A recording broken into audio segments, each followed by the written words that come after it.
अध्यक्ष डॉक्टर बबीता सिंह चौहान ने हमारे संवाददाता टीएन मिश्रा से खास बातचीत की।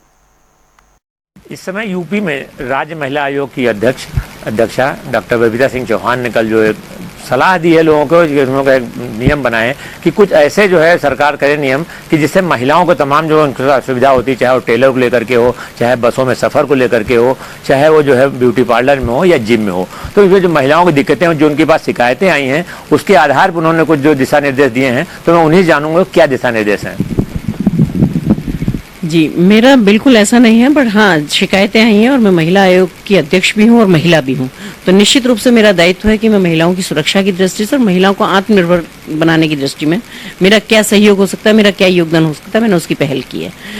मेरा सबसे पहले था कि जैसे जिम, आजकल बहुत जिम है और बहुत लोगों में क्रेज़ भी है, महिलाओं में भी बहुत क्रेज़ है, बच्चियों में बहुत क्रेज़ है, सब जिम जा रहे हैं, बहुत सारी तादाद में जिम खुले हुए भी हैं।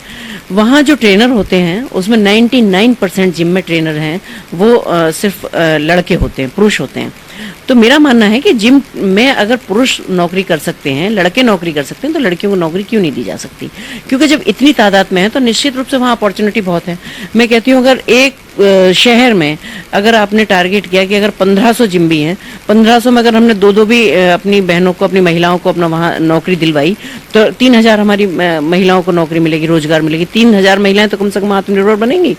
उसके बावजूद ये भी था कि जो बहुत सारी शिकायतें थी वो ये भी थी कि जब जिम में आदमी जाता है तो वो अपना फ्री माइंड से एक्सरसाइज करते हैं। तो आपने देखा है कि एक्सरसाइज की ड्रेसेस या एक्सरसाइज करते वक्त जब हम एक्सरसाइज कर रहे होते तो हम एक्सरसाइज ही कर रहे होते हैं वहाँ। तो उसमें क्या होता है कि कई बार हाथ पैर पकड़ के इधर उधर भी कराना होता है जो वहाँ के ट्रेनर हैं, तो महिलाएं अनकंफर्टेबल फील करती हैं। मैंने ये कहा है कि उसमें अगर महिलाएं भी ट्रेनर होंगी तो एक तो महिलाओं को एक्सरसाइज करने में सुविधा होगी, दूसरा वहाँ कोई ये दिक्कत नहीं होगी, महिलाओं को हमारे को रोजगार मिलेगा। और जो मेरे पास शिकायतें हैं तो कहीं ना कहीं उन शिकायतों में भी कमी आएगी, क्योंकि वहाँ क्या करते हैं लड़के अक्सर वीडियो बनाते हैं, फोटो बनाते हैं और फिर उनको वायरल करते हैं उसके नाम पे, क्योंकि कोई महिला नहीं चाहती कि उसकी इस तरह की वीडियो बाहर आए या उसके फोटोग्राफ बाहर आए और फिर उनको वो ब्लैकमेलिंग का काम शुरू करते हैं। तो मेरा मानना यह है कि जो महिलाएं अगर बॉयज के साथ करना चाहती हैं, वो ट्रेनर बॉयज रखना चाहती हैं, तो वो रखें अपनी खुशी से। इसमें कोई मैंने ये बाउंड नहीं किया है कि महिलाओं को ये रखना ही है। महिलाएं जो अपनी मर्जी से करना चाहती हैं वो करें, लेकिन जो महिलाएं महिलाओं के साथ कंफर्टेबल रहती हैं या महिलाओं के साथ अपना एक्सरसाइज करना चाहती हैं उनके लिए महिला रखी जाए।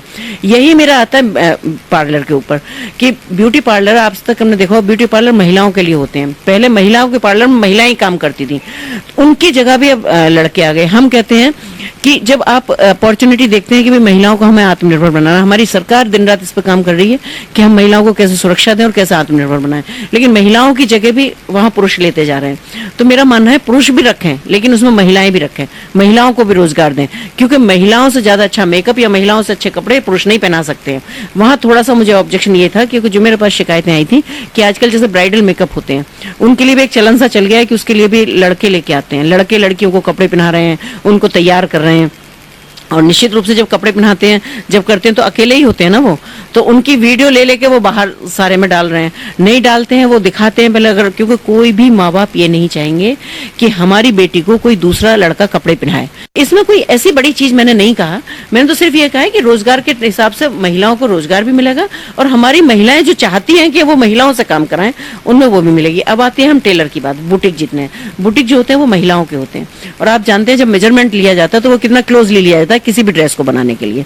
तो हो सकता है बहुत सारी महिलाएं कंफर्टेबल और ये भी है कि बहुत सारी महिलाएं अनकंफर्टेबल हैं, इसलिए वो मेरे पास शिकायतें लेके आई। और हम सब सामाजिक हैं, हम जानते भी हैं इन चीजों को। तो मेरा कहना है कि आप टेलर रखिए, आप पुरुष रखिए, जो अच्छा टेलर है आप उससे सिलवाइए, चाहे वो महिला हो चाहे वो पुरुष हो, लेकिन मेजरमेंट के लिए आप लड़की रखिएगा। उसमें भी मैं कहती हूँ कि अगर मेजरमेंट जो महिलाएं पुरुषों को देना चाहती हैं, उनके अगर टेलर से वो खुद मेजरमेंट कराना चाहती हैं तो वो खुशी से कराएं, लेकिन जिनको ऑब्जेक्शन है उनके लिए वहां महिला होनी चाहिए, उनको ऑप्शन में महिला होनी चाहिए, क्योंकि महिलाएं नहीं चाहती हैं कि हम पुरुषों को मेजरमेंट दें, लेकिन जब वहां कोई नहीं होता और उन्हें कपड़े अच्छे सिलवाने हैं, टेलर अच्छा है वहां, तो निश्चित रूप से वो कह देती हैं भाई ठीक है। तो ये सब चीजें एक बर्दाश्त से बाहर हैं। और मैं आपको बताना चाहती हूँ जो मेरे पास रिव्यूज आ रहे हैं वो ऐसे आ रहे हैं कि जैसे मैंने हर व्यक्ति से हर घर की बात को ये निकाला है और पहुंचा है, क्योंकि मैं बहुत सामाजिक हूँ और बहुत घूमती भी हूँ, बहुत सोशल भी हूँ। मुझे पता है कि क्या क्या प्रॉब्लम है और क्या बेसिक प्रॉब्लम है। इसके आधार पर मैंने सिर्फ ये प्रस्ताव, ये आदेश दिए हैं। आपका आदेश जायज है, सही है, लेकिन इसको लेकर एक वर्ग विशेष में आ रहा है कि हमारे जो वर्ग विशेष पे लगाम लगाने के लिए ऐसा किया गया कि एक वर्ग विशेष के टेलर के धंधा में बहुत ज़्यादा लोग हैं, तो उनको लग रहा है जैसे हमारे ऊपर कोई लगाम लगाई जा रही है। देखिए, मैं महिला आयोग से बात कर रही हूँ, महिला आयोग की अध्यक्ष हूँ। मैं महिलाओं की बात कर रही हूँ, मैं किसी वर्ग की बात नहीं कर रही। महिला किसी भी वर्ग की है, किसी भी जाति की है, किसी भी धर्म की है, महिला ही है। और महिलाओं की सुरक्षा करना, महिलाओं को आत्मनिर्भर बनाना हमारा काम है। दूसरा, वर्ग विशेष की बात तो इसलिए भी नहीं है कि मैंने ये नहीं कहा कि किसी को नौकरी से निकाल दो, मैंने किसी से ये नहीं कहा कि वो अपने प्रतिष्ठान बंद कर दो, मैंने कहा सिर्फ वहां महिलाओं को एंट्री दे दो। महिलाएं जो भी हो वो काम करें। अब मैं तो ये भी नहीं कि किसी भी वर्ग की महिला करें, किसी भी जाति महिला जो एक्सपर्ट हैं उनको आप रखिए, आप महिलाओं को रखिए। मेरा किसी वर्ग विशेष को लेकर कोई इसमें ये नहीं है, क्योंकि महिला किसी भी वर्ग की है, किसी भी जाति की है, उसकी सुरक्षा करना, उसको आत्मनिर्भर बनाना, उसमें जितनी भी अच्छी भूमिका हमारी हो सकती है, जो रोल हमारा होगा हम निभाएं।